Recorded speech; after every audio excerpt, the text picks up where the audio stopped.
అమరావతి సీమ urban development authority, ASUDA. 1970ల చివరిలోనే కృష్ణా గుంటూరు ప్రాంతాన్ని ఒకే నగర వ్యవస్థగా చూడాలనే సిరీస్ రాజు ఆలోచన నాటి పెద్దల స్థాయిలో రూపుదిద్దుకోవటం సాధారణ విషయం కాదు. 1981-82 సమయంలో తొలితరం ప్రముఖ పారిశ్రామికవేత్త గోకరాజు సుబ్బరాజు, ఆయనే సిరీస్ రాజుగా ప్రసిద్ధి. అమరావతి అథారిటీకి చైర్మన్గా పనిచేశారు. ఆయన పెద్ద మనోడే డిప్యూటీ స్పీకర్ రఘురామకృష్ణరాజు కావటం విశేషం.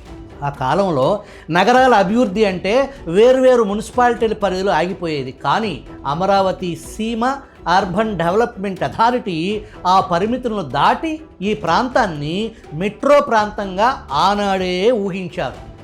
విజయవాడ, గుంటూరు, అమరావతి ఈ 3 ప్రాంతాల మధ్య ఉన్న చారిత్రక, ఆర్థిక, భౌగోళిక సంబంధాలను గుర్తించిన అథారిటీ కృష్ణా నదీ తీరాన్ని ఒక సమగ్ర అభివృద్ధి మోడల్గా మలచాలని లక్ష్యంగా పెట్టుకుంది.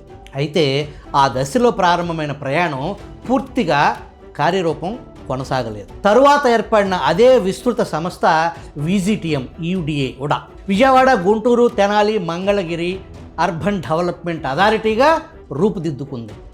ఆలోచనలను విస్తరించిన అసలు కాన్సెప్ట్కి తగిన స్థిరత్వం ఇవ్వలేకపోయారు. అందుకు కారణం పాలకుల నిర్లక్ష్యం. ఇది కేవలం ఒక సంస్థ కాదు, ఒక విజన్. ఆ విజన్కి తగిన రాజకీయ స్థిరత్వం, నిరంతర ప్రణాళిక ఉంటే ఈ ప్రాంతం ఇప్పటికే ఒక శక్తివంతమైన మెట్రోపాలిటన్ కేంద్రంగా ఏనాడో ఎదిగి ఉండేది.